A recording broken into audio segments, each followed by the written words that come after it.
Here is the truth. No one, at court, would say aloud. The king's marriage did not simply fail. It was killed, slowly, patiently, by two people who each believed they were shielding the other, and who were each, in the tidy, tragic way of people too proud to ask a single question, entirely wrong. Emmerich would spend 3 winters certain the fault was hers. Alira let him think it.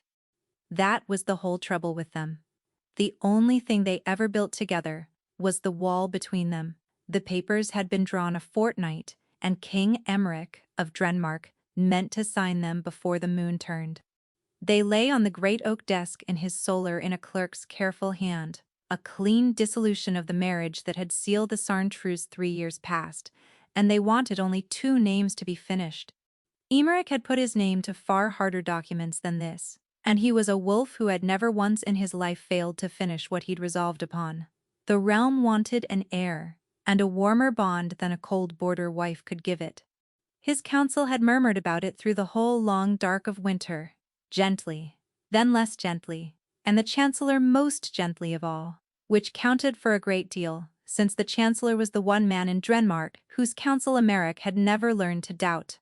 And there was the plain fact of her, his beautiful, silent, unreachable wife, who in 3 years had given him not 1 hour he could hold up to the light and call theirs. Elira of Sarn had come to his hall a clause in a treaty, and a clause in a treaty. She had stubbornly remained, courteous, flawless, and shut against him, like a keep with the drawbridge up, and no light in any window. A man who had trained himself out of feeling anything did not owe his years to a woman who felt nothing at all. Better strangers apart than strangers wed. On that, at least, Emmerich was sure. It was his uncle who had first laid the word divorce gently on the table. Of course. Lord Osric, the Chancellor, who had raised Emmerich out of a grieving boy of 19 and into a king, and had never in all the years since given him a single reason to doubt a word from his mouth. A crown needs an heir it can trust, nephew, and warmth in the bed, that makes it. The old man had said, a dry hand kind upon his shoulder. The Sarn girl has given you neither. And Emmerich, who trusted that hand above any other in the realm, had agreed, and had the clerk draw the papers the next morning, without once wondering why his uncle should care so very much who shared the king's bed. He was sure enough that he decided to tell her himself, rather than send the thing down by a steward like a tax notice. That was the whole of his mistake. A wiser king would have kept to his desk. He went to find her near midnight, through the cold stone dark of the west wing, and stopped short at the mouth of the old gallery, because he heard her voice through the half-shut door of the disused sept, and it was wrong. Not the smooth court voice she wore over everything like lacquer. This one was low, and stripped bare, and shaking, and Emmerich had lived beside the woman for 3 years without once hearing it shake. She was not alone. Lord Bram of Sarn had ridden 4 days through the melt to see his daughter, and Emmerich had thought nothing of it. Fathers came, he'd nodded at the man across the high table, and thought about the papers on his desk. Now he stood frozen in the dark, and listened to his wife say things he had never once, in 3 years, been permitted to hear. Let him do it, father. A breath that caught on the way out. When he brings the paper, don't stand in his way. Don't argue for me. Don't defend me. Don't say a single word. Let the whole court believe it was my failing, that I was cold, that I could not love him, that I drove him to it. Let them believe every unkind thing. It has to be me that carries it, Alira, her father's voice, rough and wretched. You would let that man cast you out before the whole realm and thank him for the privilege, my own girl. I would let him do far worse than cast me out if it kept the breath in his body. And the flat, worn certainty of that landed somewhere under Emmerich's ribs, like a blade, slid in slow, no pain in it yet, only cold. He can never know. Swear it to me. Not what it cost, not why, none of it. If Emmerich learned the shape of this, he'd go straight at it with his teeth bared, the way he goes at everything. And that is precisely the death they've built for him. So, let him hate me. let him be free of me, and safe, and hating me, and never once look back. It's the only way I've ever found to keep him a draught took the sept candle, a servant's tread, far off, some small and ordinary thing. Her voice dropped beneath it, and the last of the word was gone before it ever reached him, swallowed by the dark and the old stone, and 3 years of everything Emmerich had got precisely, catastrophically wrong. He did not breathe. He stood in the gallery, with the unsigned papers folded in his fist, and did not breathe. He had come to end a marriage he was certain of, certain she was cold. Certain the quiet between them was an empty room, and not a bolted one with a fire kept burning on the other side. And in the space of 40 words, the wife he'd filed away, as ice had reached straight through a wall he'd never once thought to knock on, and shown him a flame she had been feeding alone, in the dark, for 3 years, to keep him warm. Keep him what? His mind reached after the stolen word and closed on the only one that fit. Keep him alive. He had heard enough to know that every belief he held about the woman he'd married was a fiction she had built on purpose, brick by patient brick. And he had heard far too little who wanted him dead and what it had cost her, and what she had swallowed the instant that candle guttered. 3 years he had sat across 100 silent tables from that closed face and named it indifference. It had never once been indifference. It had been a woman keeping watch over his life, with her back turned so he would never catch her at the work, and paying, in some coin he could not yet begin to count, for the mercy of being thought cold. The papers crushed slowly in his hand. Somewhere past that door, his wife was quietly arranging to be despised, so that he might go on living. And Emmerich of Denmark, who finished everything he began, understood with a lurch that he was not, after all, going to sign a single line. He was going to find out. He did not sleep. He sat in the solar until the fire fell to a low red eye, and the papers lay untouched beneath his hand. And he did the thing he was worst at in all the world, which was to walk back over ground he had already declared settled. 3 winters, and he turned each of them over like a coin held to the light for the shaved edge. The first she had learned the name of every servant in the keep before she had learned the way to his chambers, and he had thought, taking stock of her new possessions. He saw it plainly now for what it had been. A woman with no allies in a foreign pack, quietly making the only kind she could. The plague summer, when fever took half the lower town and she vanished 9 days. He'd assumed she was hiding behind clean walls, and learned only long after by accident that the Queen of Denmark had been in the fever houses to her elbows and forbidden a soul to carry him word of it. The way she always knew, a breath before he did, when a room had turned against him, a touch at his sleeve, a murmured, "Not this one, not tonight," which he had taken for a courtier's nose, and understood now was a sentry's. He had built an entire woman out of the single wall she let him see, and then resented her, year on year, for being a wall. By the time gray came to the windows he had reached 2 conclusions, and disliked them equally. The first, he could not sign the papers. A man does not throw away the one soul in his kingdom who has proven, unasked and unthanked, that she would spend herself to the marrow for him. The second was worse. He could not simply go to her and say, "I heard you." She had built 3 years of frost to guard something, and if he cracked it open and demanded the truth, she would only raise it thicker and lie through it, and he would lose the single thread the night had put in his hand. If he wanted the whole of it, who wanted him dead, what it had cost her, what she'd bitten off before the candle died, he would have to do the most preposterous thing he had ever seriously considered. He would have to court his own wife. Slowly, like a stranger, like a man who had never had a set of divorce papers on his desk in his life. 2 floors below, Elira was not sleeping either.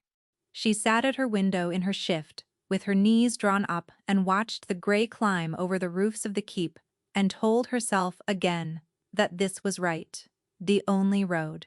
In 3 days her father would ride south and carry the last of what she'd gathered with him, A week after that, the king would set his name to the paper and put her out of doors, and she would go home to Sarn, a discarded queen, and Emmerich would be left in this keep alone, with the men who wanted him buried.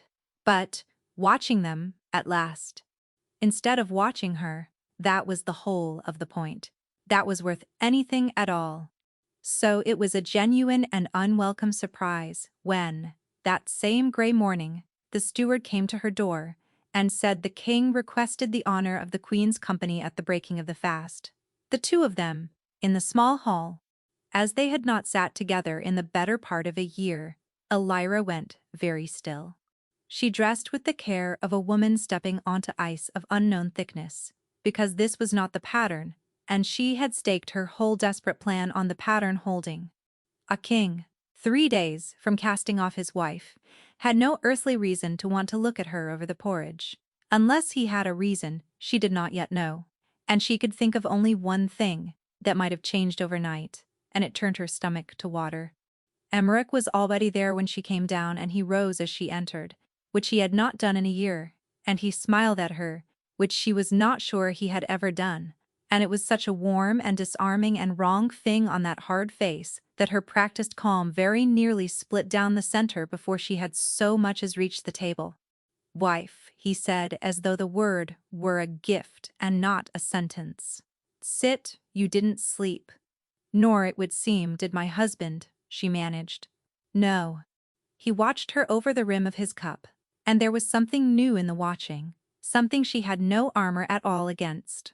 Not cold, not scorn, but interest. Bright and patient, and fixed, and every instinct Elira owned stood up at once, and began, very quietly, to scream. She made herself lift the spoon and say some ordinary thing about the late snow in the high passes, and beneath the words she turned the new fact over like a cold stone in a pocket. For 3 years this man had looked through her as though she were window glass, and now, 3 days from being rid of her, he had chosen to finally, ruinously, see her. It might be a whim. She did not believe it for a breath. Emmerich of Drenmark did nothing on a whim. If he had turned his eyes on her now, someone had handed him a reason to look, and every reason she could name could put them both in the ground. The difficulty with a king who has decided to pay attention is that there is no lawful way on earth to make him stop. Elira discovered it the way one discovers a change in the weather, not all at once but through 100 small wrongnesses. The papers did not come. That was the first, and the worst, because she had braced for them each dawn, and each dawn they failed to arrive, and the not arriving unsettled her far more than the arriving would have, since it meant the clock her whole plan was built around had simply, inexplicably stopped. Then the king began to appear. He appeared at council and asked her judgment, hers the treaty bride's, before lords who had spent 3 years, addressing her as they might a tapestry, and worse, weighed what she said and acted on it. He appeared in the doorway of the little East Tower library she had believed no one knew she used, and leaned there with the morning behind him, and said, "So this is where my wife disappears too," in a voice that made the word wife sound like a thing he had only just decided he intended to keep. "Your Majesty is very suddenly underfoot," she said on the 3rd such morning, because attack was the last defense she had left. "Am I?" He looked delighted by the accusation. "Careless of me?" And here I'd have thought a man ought to know his own queen's haunts. After 3 years of marriage. A pause. Weighted his pale eyes steady on her over it. "Doesn't it strike you as strange, Elira, how little we know one another?" Yes, she thought, her pulse gone hard and quick. "And I have worked 3 years to keep it exactly that strange, and you never once cared to notice. And now, of every week in every year you do. Why now? Why now?" "I think," she said aloud, level as still water, "that your Majesty has a kingdom to govern, and can hardly have hours to spare, loitering in towers with me." "You'd be astonished," said Emmerich, "what hours I can find, once I've decided a thing is worth the finding." And he smiled at her again, that warm and ruinous smile, and left her alone with a heart going like a war drum and the dreadful, dawning certainty that whatever game the king had begun to play, she was already 3 moves behind in it, and losing. And there was a thing she could confess to no one, that, when he stood so near, some traitor chord strung through the center of her drew taut and hummed, the way it had since the very night they wed, and that she was fast running out of years to pretend she could not feel it. She carried the fear to the only 2 souls in Denmark she trusted with any part of herself, Yara, her handmaid, who'd come north out of Sarn, with a tongue like a filleting knife, and Fen, the raw young houseguard, who'd have walked into fire for her since the day she talked his mother's eviction out of a hard-faced magistrate. "He knows something," Elira said low, behind a barred door. "He's halted the divorce, and he's circling me, and he knows something, and I have 3 days before my father rides. And if Emmerich works out what's in those saddlebags before then, all of it, everything, comes down. Then we move it forward," said Yara, folding linen with murderous efficiency. "Send it tonight. Be done and gone." Fen shifted unhappily by the door. "And if he's halted it because he means to keep you," he said, careful, "and not because he's found you out," Elira almost laughed. "Men like Emmerich do not keep the wife they've decided is ice, Fen. Whatever's turned his head, it is not tenderness." She said it flatly, and believed it entirely, and was, though she would not learn it for weeks yet, completely wrong. "I can't. The last piece isn't in my hands yet." Elira pressed her fingers hard against her eyes. "The ledger. His man swore he'd have the true copy to me before the melt. And the melt is here, and without the ledger the rest of it is nothing. The spite of a cast-off wife against the most beloved man in the knock. Not at the door. At the window." All 3 of them froze. Fen had his blade half drawn before Elira caught his wrist. The knock came again, thin and quick and patterned. 3, then 2, then 1, and the breath went out of her in a rush, because she knew that pattern. It belonged to her one contact inside the enemy's own house. That was the single unbroken rule between them. Never come to the keep. She crossed to the casement and threw it wide. No one. Only the cold and the long black drop to the yard below, and, caught on the iron of the sill, where a hand had pressed it flat against the wind, pinned there under a single smooth river stone, a folded scrap of paper. She picked it up, unfolded it, read the 3 words scrawled there in a hand that was not her contact's neat script, but something rougher, faster, written by someone with almost no time left at all. "They know. Run." And behind her, from the corridor, beyond the barred door, unhurried and warm and impossibly at ease, came the king's voice. "Elira, open the door, would you? I rather think it's time the 2 of us stopped pretending." The note went up her sleeve, the bar came off the door, and Elira arranged her face into flawless porcelain before her heart had finished dropping through the floor. "Your Majesty," she stepped back to admit him. Yara had already made the room over into a picture of an idle afternoon. Fen had melted out through the servant's arch. "Forgive the bar. A woman likes a locked door now and again. A woman is entitled to a great many things I've only lately troubled to learn about." Emmerich came in and did not sit, and turned those pale eyes on her in the way that stripped a layer off her each time he did it. "I said we should stop pretending. Let me tell you plainly what I mean. Before you decide, I mean the worst of it." He drew a breath. And to her genuine astonishment, the great wolf of Denmark looked, for the length of a heartbeat, uncertain. "I have been a poor husband to you, no husband at all. I married a stranger and kept her one, because it asked nothing of me, and told the whole court you were cold, when the truth is, I never gave you a reason to be otherwise. I don't intend to go on that way." The floor tilted very slightly under her feet, whatever she had braced against. "I know about the ledger, I know your contact, I know what you're doing under my own roof. It was not this, and this was far more dangerous." An accusation she could have stood in front of. She had stood in front of worse. She had no armor at all against a man deciding, 3 years too late, and at the single worst hour he could have chosen to actually look at her. "Why?" she said, and despised how thin it came out. "Because I have been a fool in a straight line for 3 years," Emmerich said. "And I've grown tired of the view. Ride out with me tomorrow." Not the training yard out, past the walls into the town. "There's a thing I want to understand, and you're the only soul in this. Keep I'd trust to teach it to me. Honestly." "Teach you what?" "How the kingdom truly runs," he said. "Down at the bottom, where it meets the mud. I've spent 10 years learning it from the top, where it meets the gold, and I'm beginning to suspect the two aren't the same country at all." He inclined his head, every inch. "The king again. Tomorrow. Wear something you can ride hard in." And then he was gone, and Alira stood alone with a dead man's warning against her wrist, and the warmth of the king still hanging in the air like wood smoke, and understood that the wall she'd spent 3 years raising had just been strolled around by a man who'd simply decided to be kind. She should have refused. A queen could not refuse the king, and they both knew it, and so at first light they rode. He let her lead, since he had not the first idea where they were going, and, somewhere in the second hour, against every last scrap of her judgment, Alira forgot to be afraid of him because he kept asking exactly the right questions.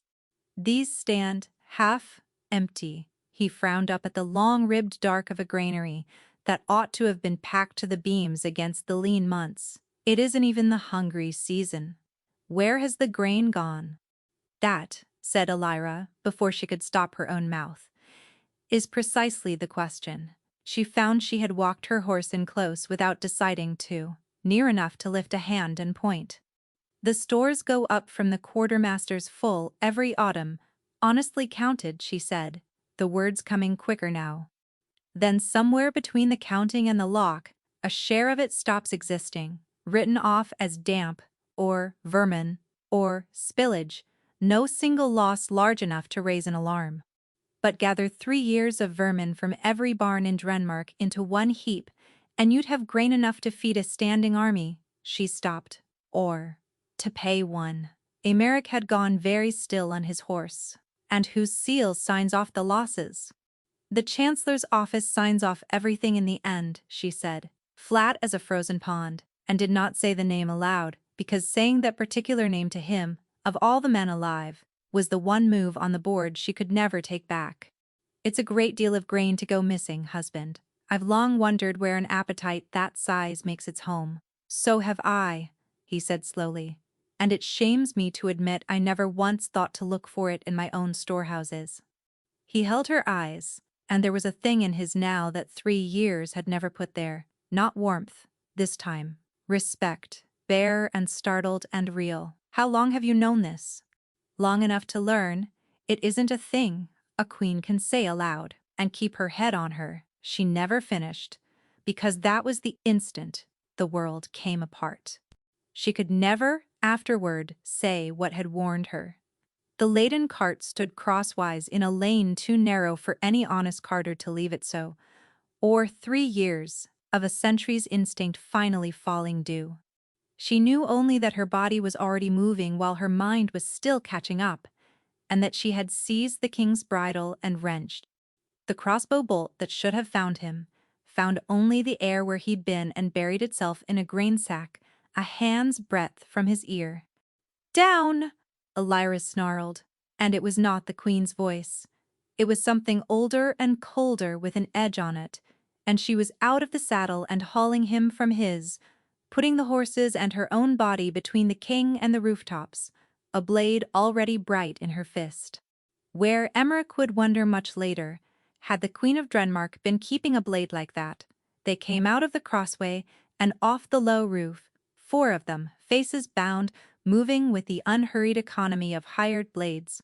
And Alira, treaty bride, tapestry, the cold wife he'd been 3 days from discarding, met the first of them with a turn of the wrist that sent his own knife into the muck and dropped him with a single hard blow, and spun off him into the second before the first had folded. Emmerich was no helpless man.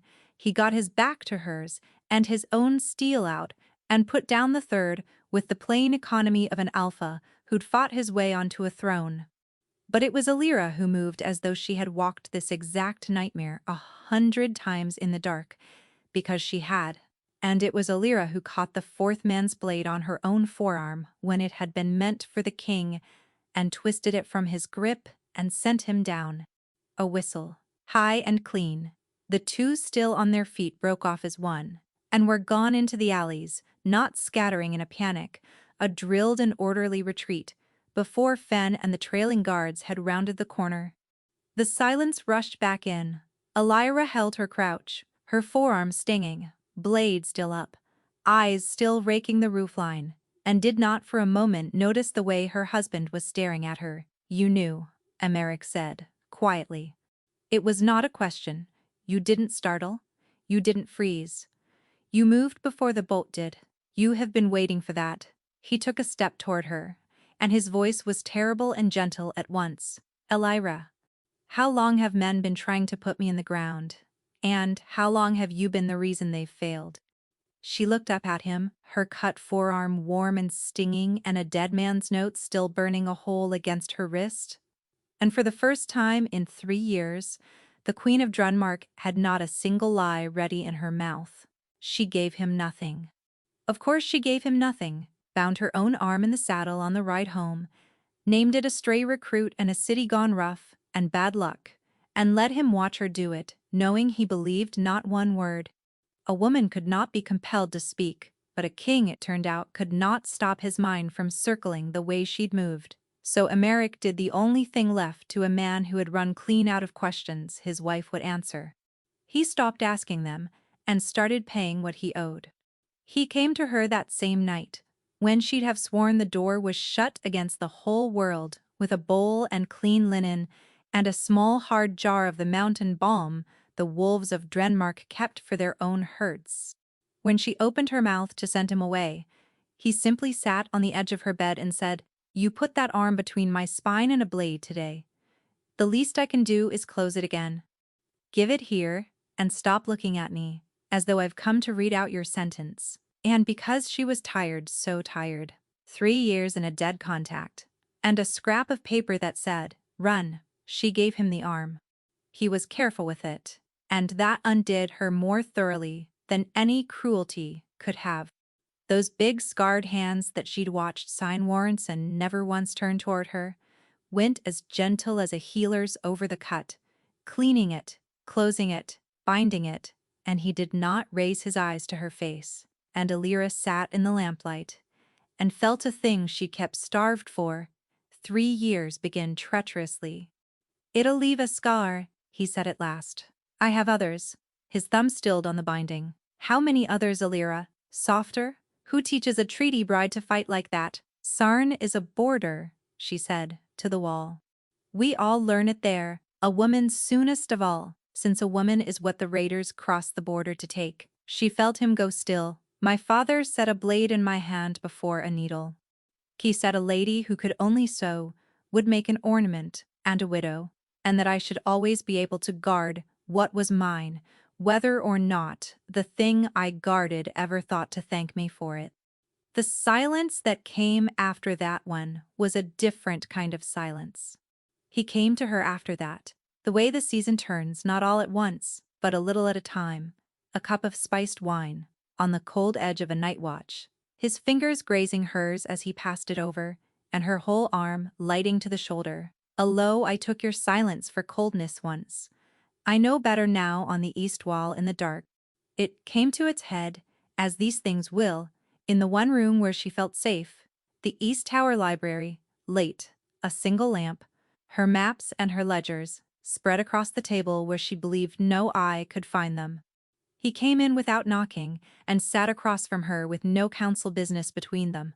No question about the watch, nothing she could file the visit under, only him, in the lamplight, watching.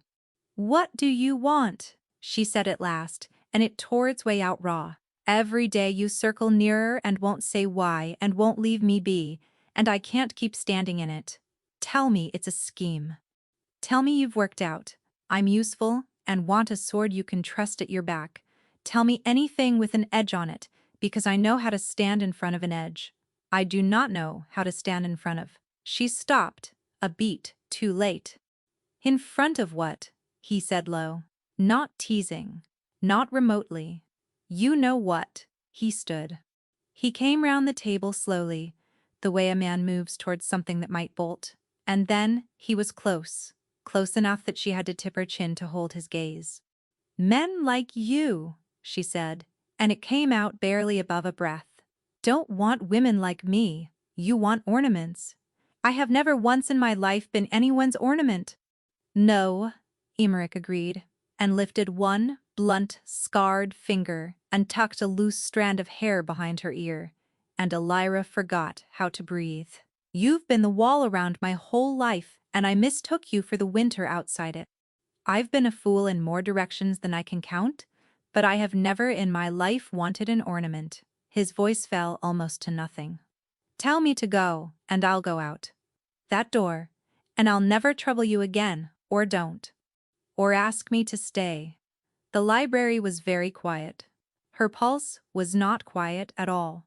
Stay, Elira heard herself say. 3 years of famine in a single word, and the king of Denmark closed the last of the distance and kissed her, and every careful, load-bearing wall in her came down at once. And in the instant it did, his mouth on hers, his hand sliding into her hair, the thing between them she'd denied for 3 winters, finally, helplessly catching. Something pulled taut and singing in the center of her chest that had no business existing between 2 people wed for a treaty.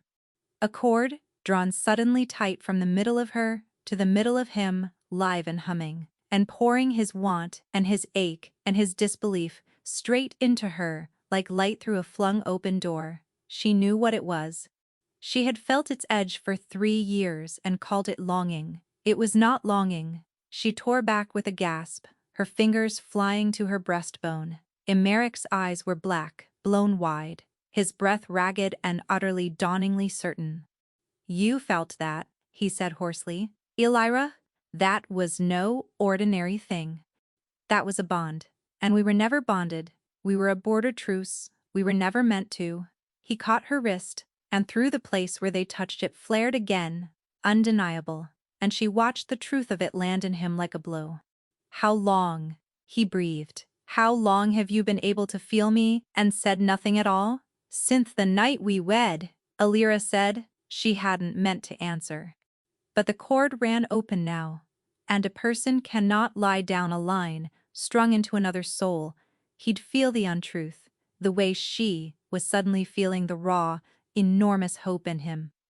I put my hand in yours at that border altar to seal my father's peace, she said, because the wall was down and would not be raised again tonight. And it went through me like a struck bell. A cold king I'd been traded to, and the gods, in their idea of a joke, had decided he was mine. Her laugh cracked.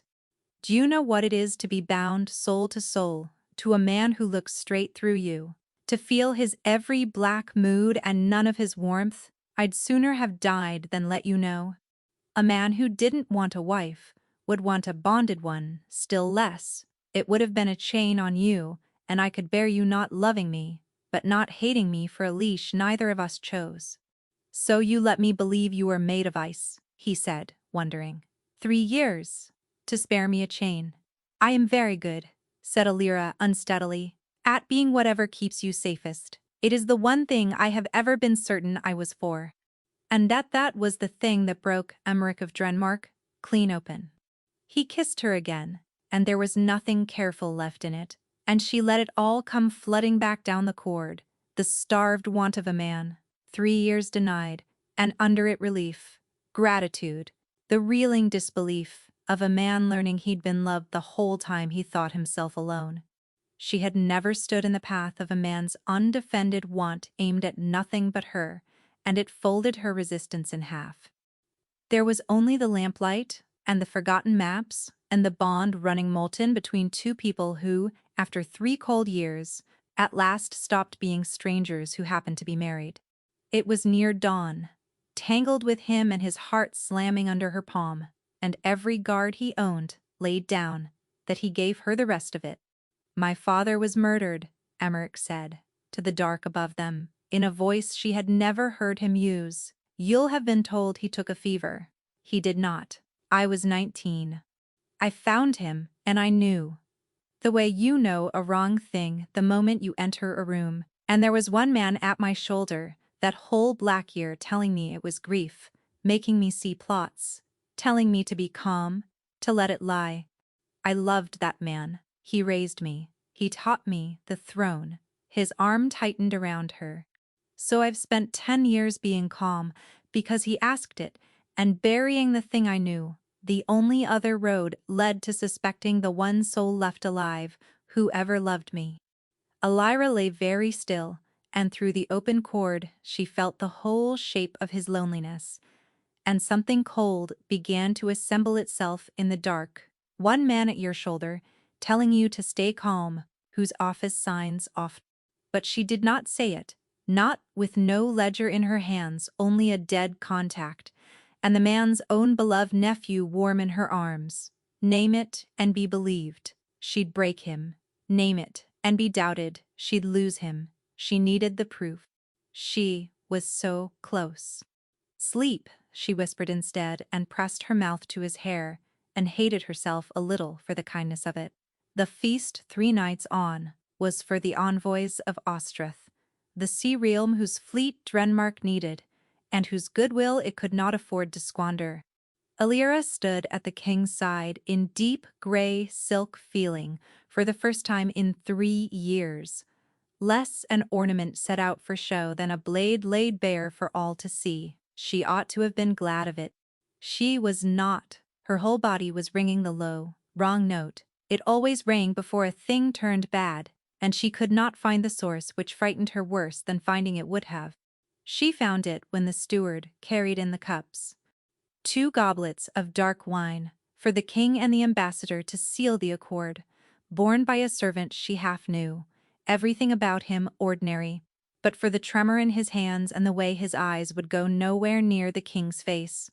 Elira's wolf came up with a snarl of breath before her mind caught up, and she was already moving. Her hand shot out and struck the king's cup from the tray.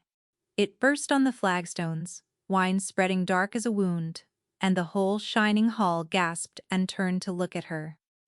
"Clumsy of me," Elira said into the silence, in a voice of glass-cut apology, and crouched over the spill as if to help, and breathed the faint, bitter almond under the oak.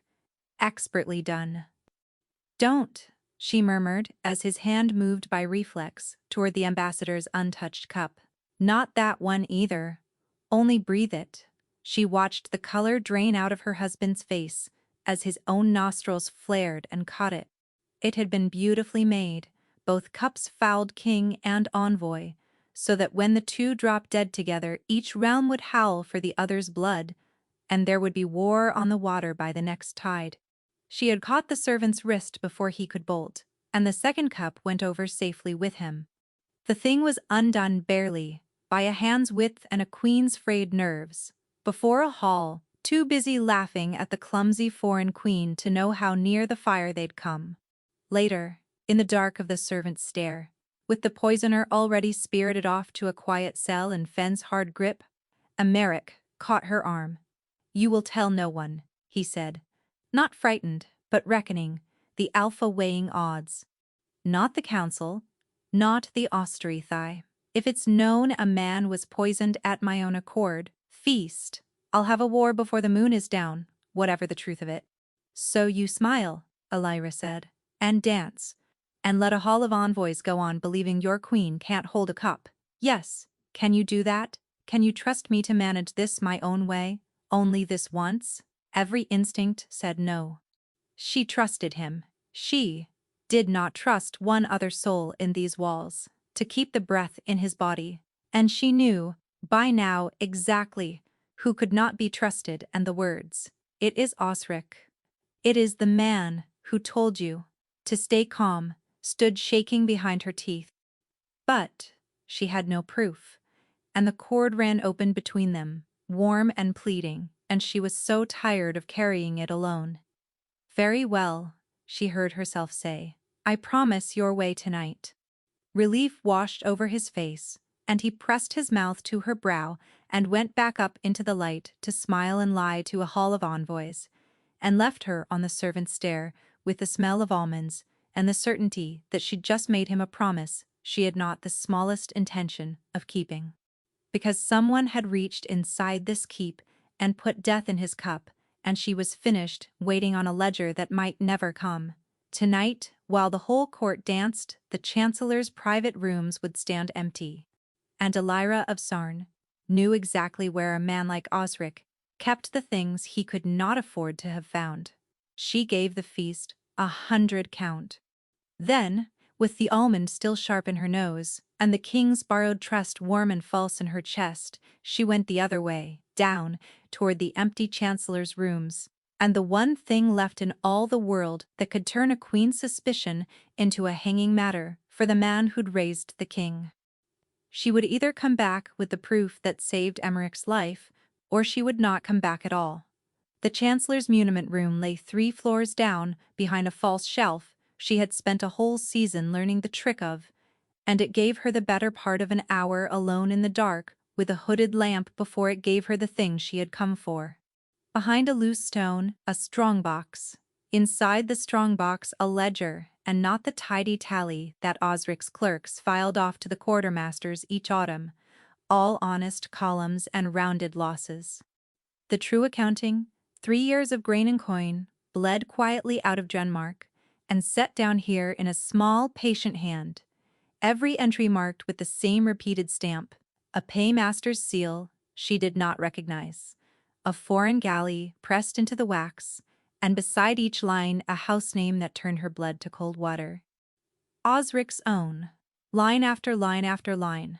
She had it at last, spread across the floor in the ring of lamplight, the whole of it, the proof that would either keep the breath in her husband's body or set the realm alight.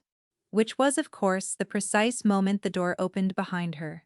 A second lamp threw its glow across the broken locks, the foreign silver, and the Queen of Denmark on her knees in the middle of all of it.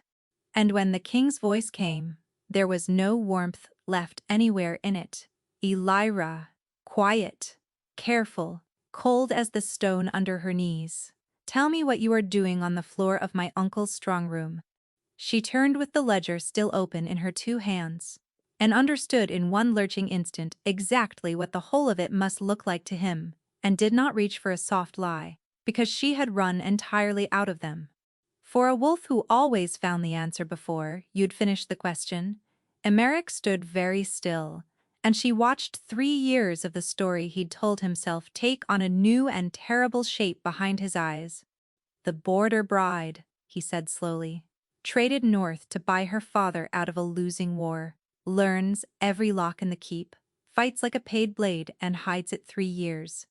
Knew about the missing grain before her king did, knew the poison was in the cup before it was poured. His voice climbed, soft and awful.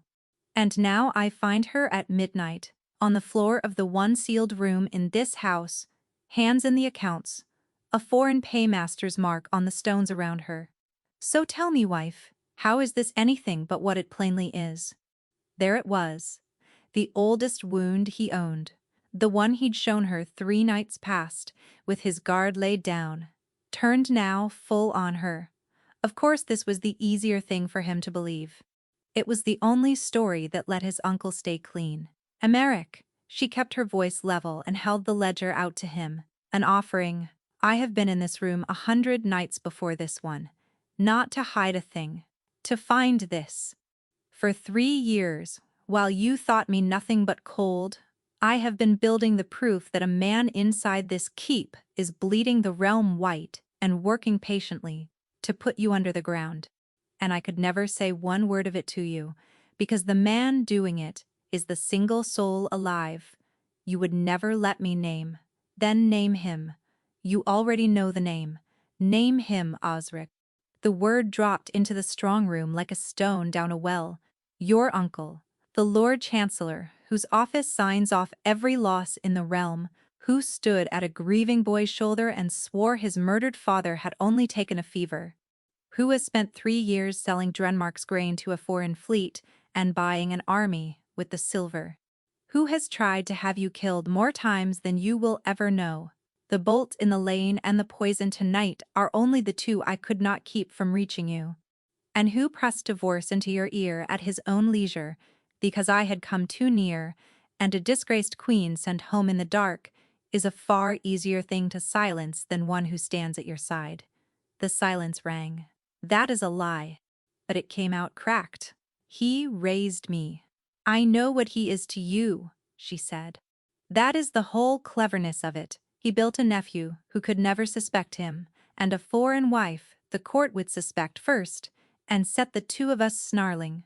So neither would ever look at him. Enough.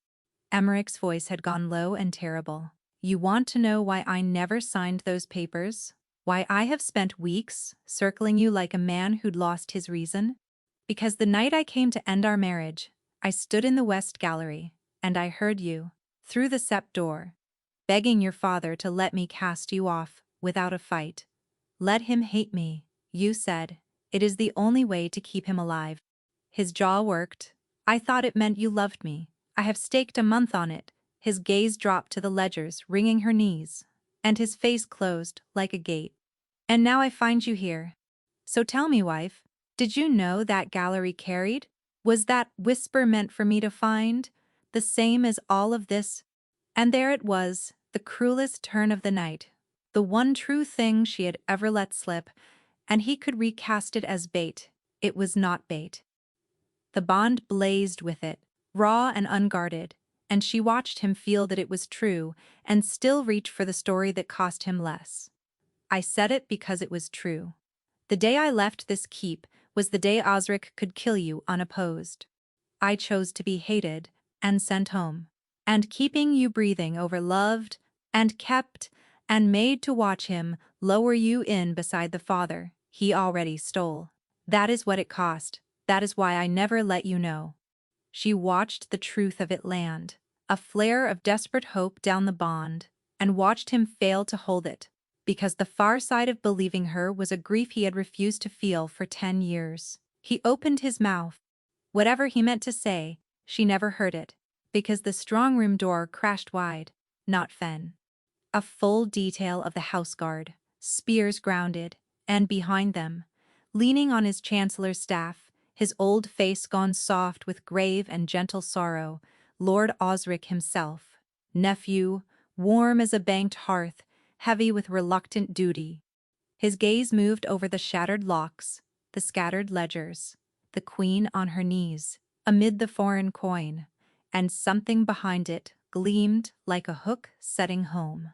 Thank the gods you're unhurt. My men woke me. A breach in the muniments. He sighed, and it was a masterpiece. And here she is, your border queen on her knees in my accounts, foreign seals strewn round her like a market stall. On the very night someone put poison in your cup, and the ambassadors both. Oh, child, I so hoped I was wrong about you. And Delira, kneeling in the wreck of the exact trap she had spent 3 years trying to spring, the proof of his guilt held damningly in her own 2 hands, understood that he had let her find it so that he might catch her holding it. It was her word now, the distrusted foreign wife, taken red-handed, against the beloved uncle who had raised the king. She looked up at her husband. Emeric was staring at the seals on the floor, and his face had shut like a gate, and in the one heartbeat she had left to read him, he did not look at her like a man who believed his wife. Take her somewhere, she can do no harm, Osric said, gently. We'll want her calm for the council. No. Emeric had not moved, and his voice was quiet, but the guards stopped as though they'd walked into a wall, because it was the voice of the alpha and not of the nephew. He was still looking at the ledgers on the stone. No one takes the queen anywhere. Not yet. Nephew said, foreign seals. Emeric crouched, unhurried, lifted one from the floor and turned it in the lamplight. Strange. I sat across the accord table from the ambassador of Austria 3 hours ago. I've handled his seal a dozen times this season.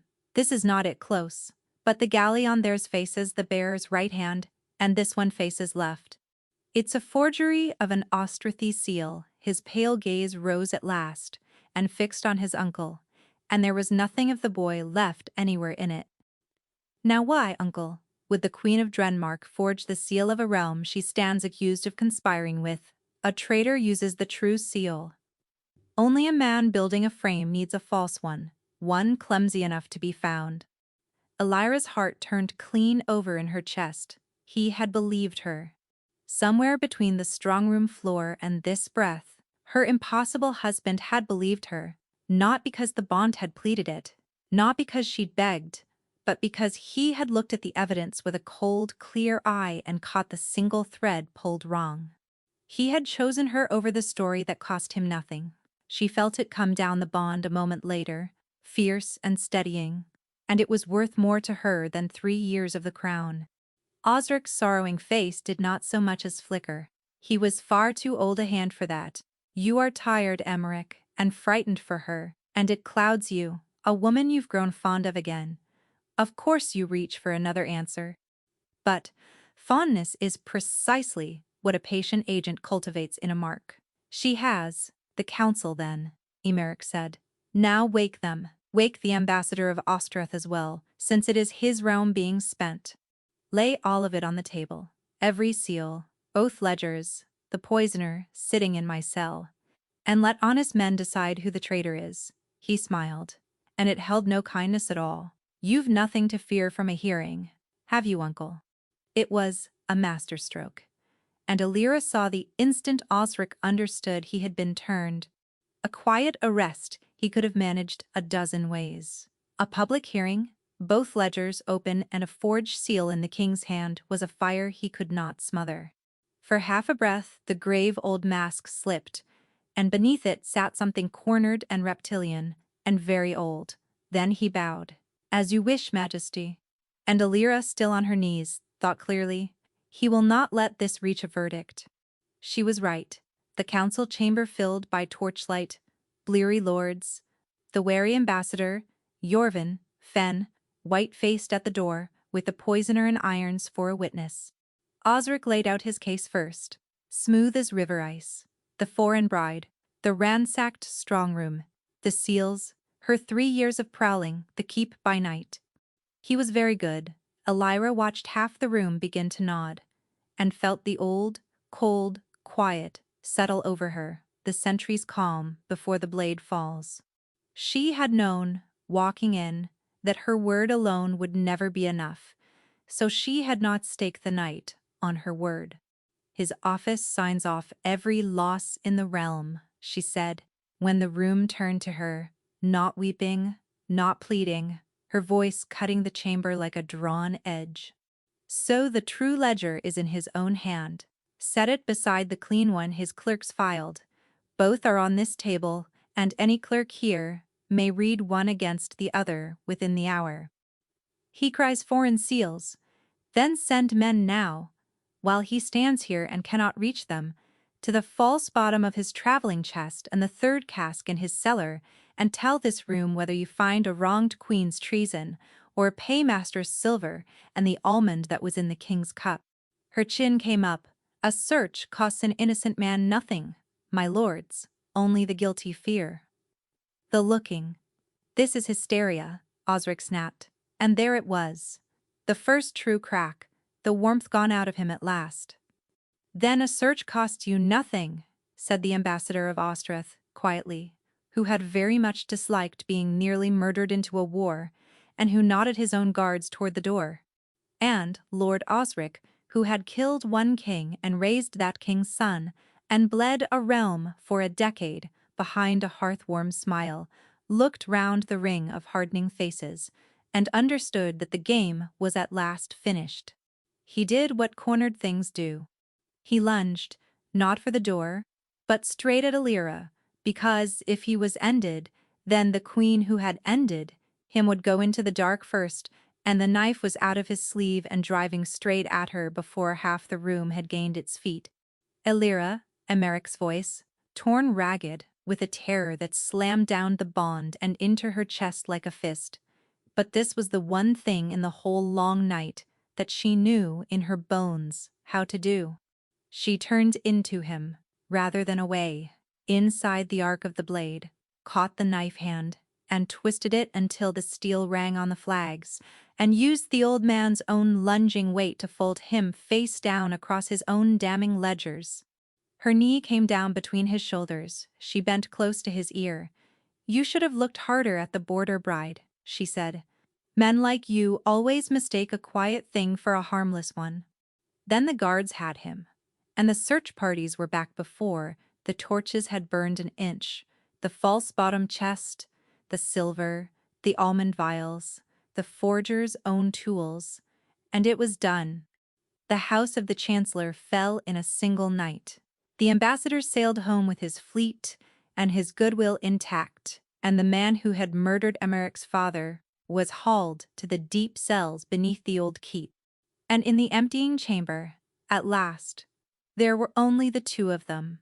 Emeric crossed to her. His face was open in the way she had seen only once, in the dark before a dawn with every guard laid down, and the bond stood flung wide, pouring relief and love and grief-struck wonder all at once. "You saved my life," he said. "You saved the throne. After I knelt you on his floor and doubted you, after 3 years I never once looked. You still, I did my duty," Elira said flatly, and made herself step back, out of reach of his hand. The bond told her exactly what that cost him. She did it anyway. "Elira, you believed me," she said. "At the last moment the evidence left you any choice. Do you know what I needed, Emeric? Not to be proven innocent. To be believed innocent.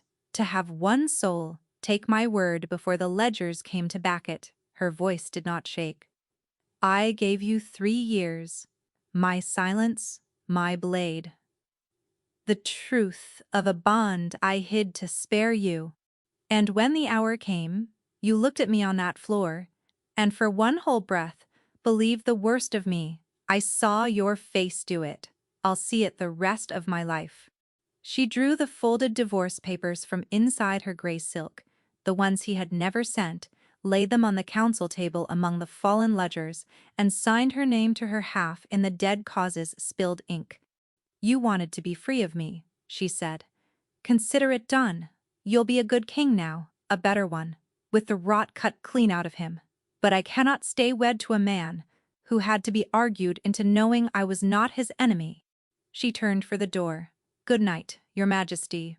And she walked out, leaving the king of all Drenmark alone amid the wreckage of the plot she had just saved him from, holding a marriage she had, at last, on her own terms, ended. She did not go home to Sarn. That was the first surprise, and it was her own. She told herself it was duty. The keep was a ruin of half-pulled roots, Osric's paid clerks, his bought sergeants, a whole rotten understory grown into the guard that had to be cut out before it could seed again, and no soul alive knew where that rot ran deeper than the woman who had spent 3 years mapping it in the dark. So the queen, who had signed away her marriage, stayed on, uncrowned in her own heart, and set the kingdom right, with her sleeves pushed up. Emeric made her warden of the keep. Not a courtesy, a true office, command of the houseguard and the muniments, and the whole inner defense of the crown, and he gave it to her the morning after she'd left him standing in the council chamber, in a plain writ with no speech attached to it, and she understood it for exactly what it was. Not a leash, a door held open. Stay. Not as my wife, if you will not. As yourself, I will take you on any terms you'll grant. She took the office. She did not take him back.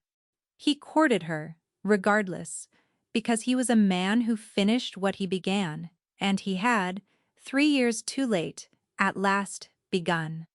The flowers came first, a month in. The whole barracks yard drifted white with winter roses out of Sarn. Her own country's flower carried 100 leagues at absurd cost, her own guards grinning like fools to see what the warden would do. "The infirmary," Elira said, "and the temple, they'll do more good there," and went to bed. But she kept one, and told herself she hadn't noticed keeping it. Then the letters, the part that wore her down the way water wears a stone. 2 and 3 a week, in his own blunt hand, some running for pages, some not about her at all. A border ruling he wanted her eye on, a pension, for a widowed guard, as though her honest word were still worth having. One, read only. You told me you needed to be believed before the ledgers, not after.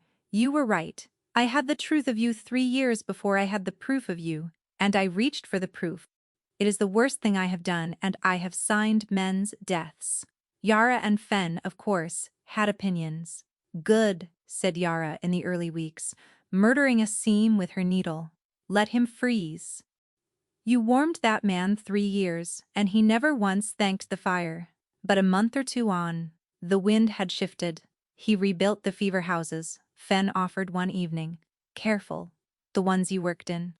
Put your mother's name over the new ward.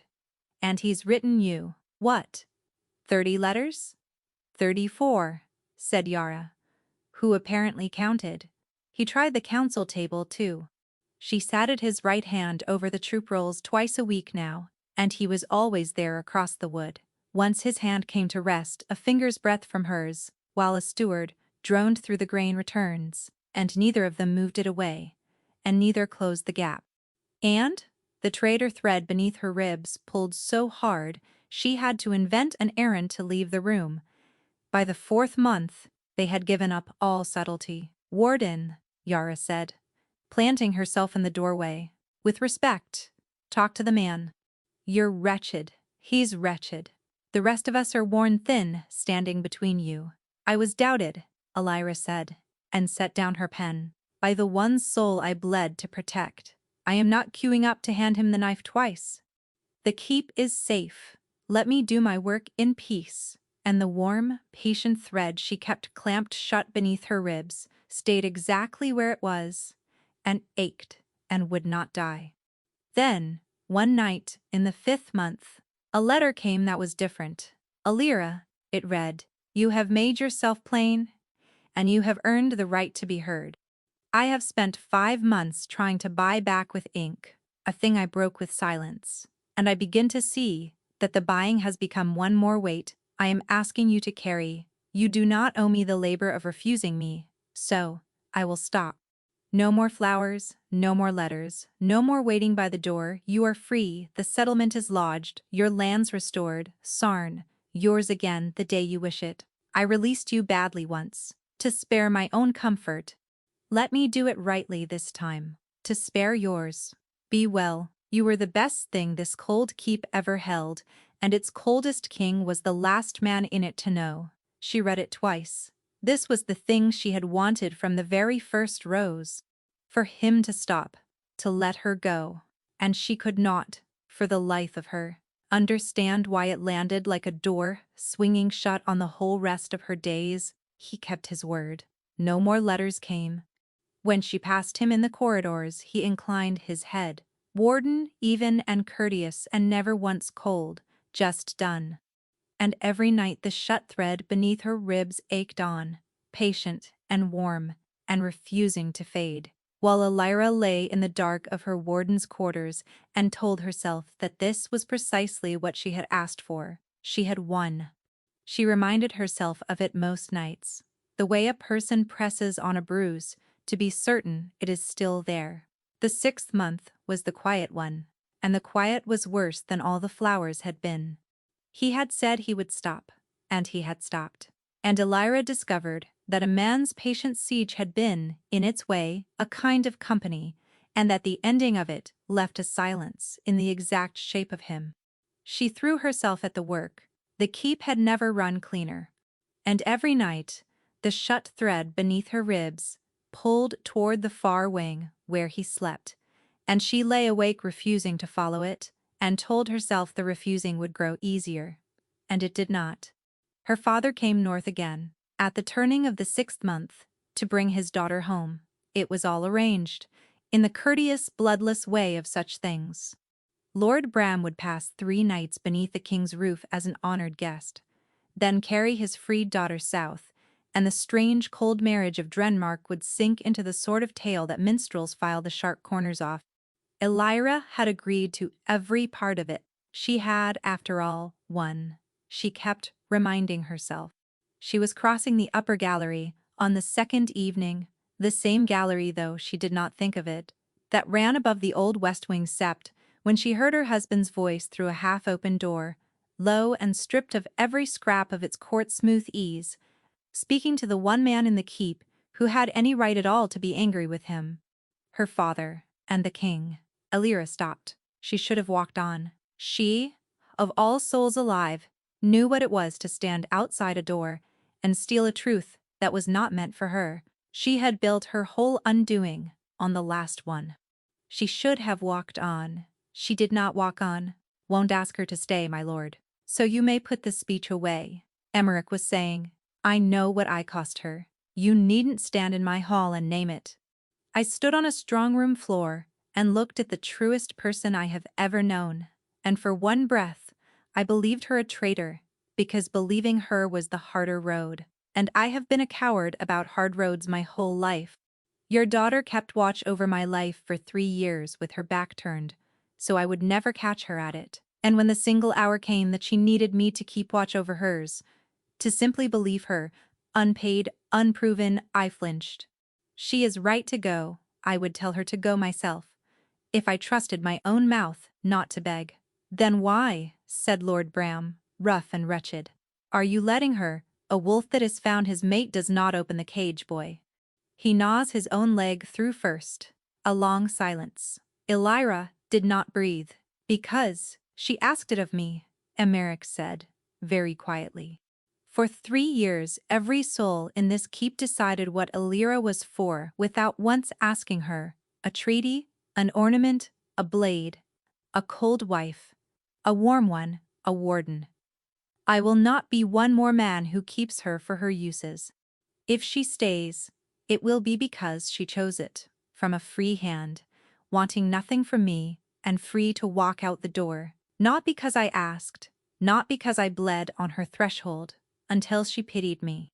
I want her to have once in her life, the one thing no one ever gave her, a door that opens from both sides, and a man on the far side of it who wants her for no reason under heaven but the sept candle, guttered below. A draught, a servant's tread, far off, some small and ordinary thing. His voice dropped beneath it, and the last of it was gone before it reached her, swallowed by the dark and the old stone and 6 months of everything she had been too proud to ask. Elira stood frozen in the gallery, and understood with the floor tilting under her that she was standing precisely where he had stood, that the gods, who plainly found this whole affair amusing, had handed her the very same coin turned over. 6 months, she had been certain she knew the shape of his heart, a man who had doubted her, who wanted her back out of guilt, who would give up the moment it cost him. And in the space of 40 words, her cold, impossible husband had reached through a wall she had built this time, and shown her a thing she had been far too frightened to go looking for, that he was letting her go, not because he had stopped loving her, but because at last and at cost, he did. It was a very good answer, and that was the unbearable part. It was the very answer she had wanted for 6 months, and could no longer use because she had signed it away with her own hand in a dead man's ink and told the whole court she was going. And she still did not know how the sentence ended. Wants her for no reason, under heaven, but she took a step toward the door. Her whole quiet victory was coming apart in her hands. Her mouth was open. She was going to walk in. She was going to make him finish it. If she had to take him by the collar and shake it loose, the bond tore open. Not by her will.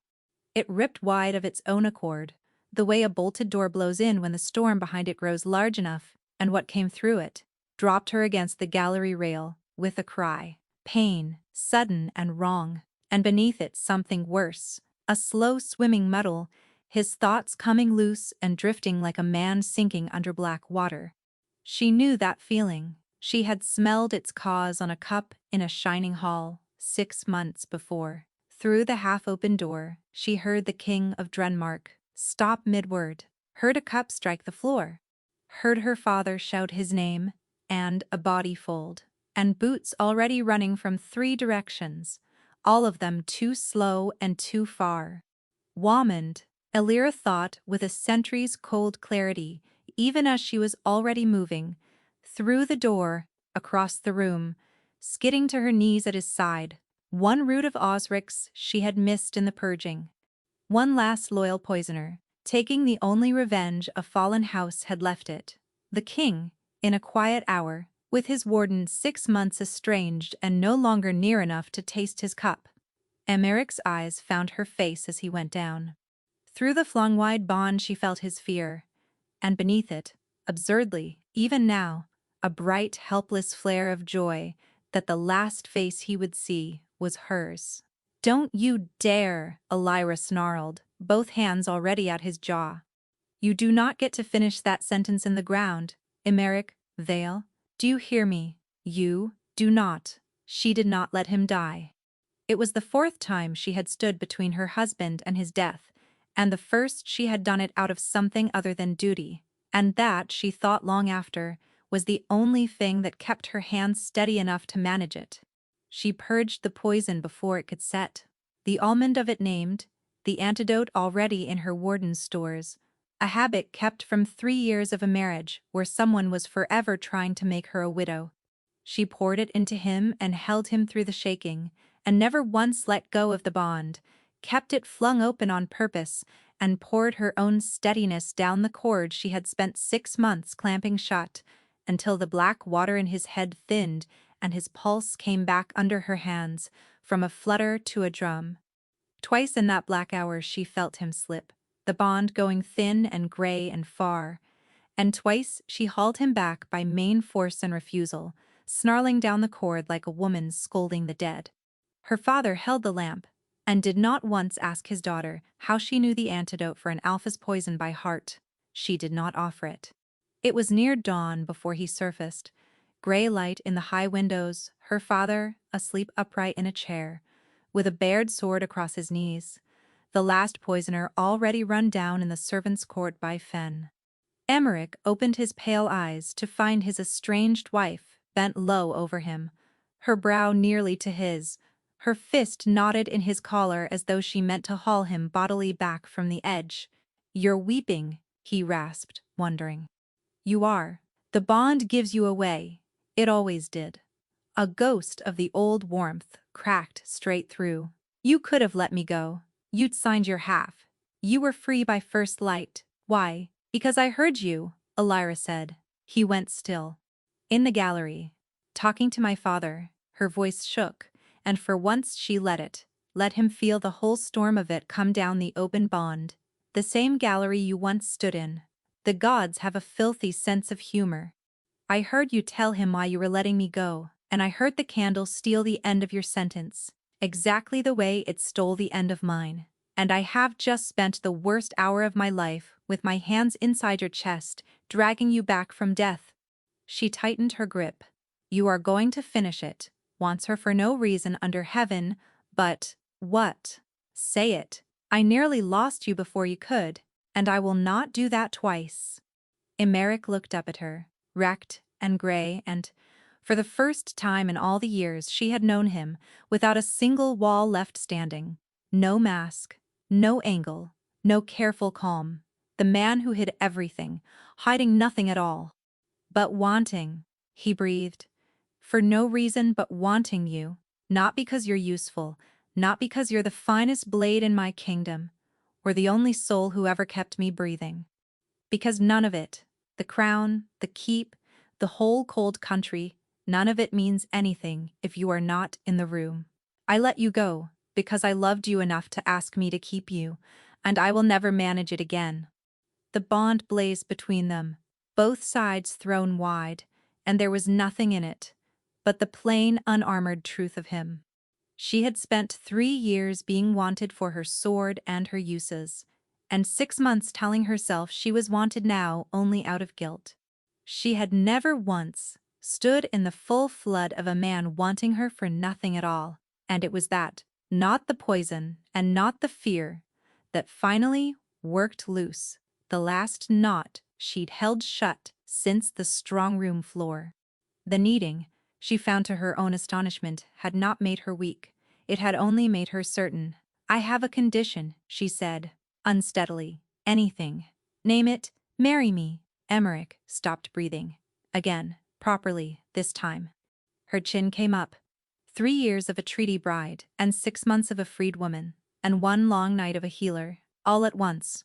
You wed me for a war once, a clause in a treaty, 2 houses' blood on a border altar, neither of us asked. So marry me now, for nothing at all, no truce, no alliance, no use I'm good for, only this, that I've had a door held open for me for 6 months. And I have finally chosen which side of it I mean to stand on. Her voice cracked and held. You opened the cage, Wolf. I'm walking in. What is it to be, Your Majesty? Will you have me? He opened his mouth to answer. Her father, wide awake now in his chair, leaned in despite himself. Somewhere a board settled. Somewhere else, someone forgot to breathe. You'll say yes, Elira informed him, before he could. Yes, said the king of all Denmark, and the word broke clean in two on the way out. And he lifted a hand that still shook from the poison and drew his wife down and kissed her like a man who had died an hour ago and been handed the whole world back by the one soul who had refused to let him keep dying. Yes, and I never signed my half. Do you understand me? 6 months that paper sat in my desk with your name on it, and mine blank, because I could not make my hand do it. So there is no divorce, Elira. There never was. You are still my wife and you have just proposed to me in front of your own father. And I intend to hold you to every word. I proposed to you second, Elira said, against his mouth. You tried to be rid of me first, if you'll recall. I am only correcting the record. The worst decision I never finished making, he agreed, and pulled her down again. And for the first time in 3 years and 6 months, the Queen of Denmark did not argue the point. They were wed again in high summer, which everyone agreed suited them far better than the grey border winter of the first. The whole city came out for it. The cold king no one had quite trusted, and the foreign queen they'd all called Ice, who between them had carved a decade of rot from the crown in a single night. No truce this time. No 2 houses' blood. No bride standing dry-eyed and giving nothing away. This time, the queen laughed partway through her own vows, and the king wept openly through his, as the bond left Elira no way to pretend she had not nearly done herself. The papers, her half-signed, his forever blank, she burned. She made him watch. He looked delighted. And late in the feast, when the hall had gone warm and golden at its edges, the king of Denmark chanced to be crossing the upper gallery, the same gallery. He thought of it now, and smiled, when he caught his wife's voice through a half-open door, low and warm, speaking to her father. He stopped, old habit. This time it did not feel like thieving. So you may finally stop fretting, father, Elira was saying, a smile in it he could hear from where he stood. I know exactly what he is now, and he knows exactly what I am, and neither of us is guarding the other in the dark any longer. A pause, and then, softer, and this time the candle stole. Not one word of it. I spent 3 years certain. The best I could do was keep him breathing, and let him hate me for it. I never let myself want the rest. Tell mother's grave her daughter has decided to be greedy. Emmerich leaned his shoulder against the cold stone, in the warm dark, and listened to his wife whisper not one thing she was afraid for him to hear, and thought that, of all the ways a man might learn the truth about his own marriage, this one was by a wide distance his favorite. For a king who had very nearly thrown away everything over a thing he did not quite hear, he had become remarkably fond of eavesdropping. Then he pushed the door open and let them both catch him grinning like a fool, and Elira rolled her eyes, and her father groaned, and the 3 of them went back down together into the light. Thanks for listening. I hope it was worth your evening. So tell me, when did you forgive Emmerich when he chose her over the man who raised him? Or only at the very end, gray on the floor, finally saying the sentence he'd been too proud to finish? Or are you with Elira, and think a man who could doubt his own mate still owed far more than one burned pair of papers could buy? And if it were you, would you have opened that bond and run through the dark to save him, or let him send you home and never looked back? Tell me in the comments.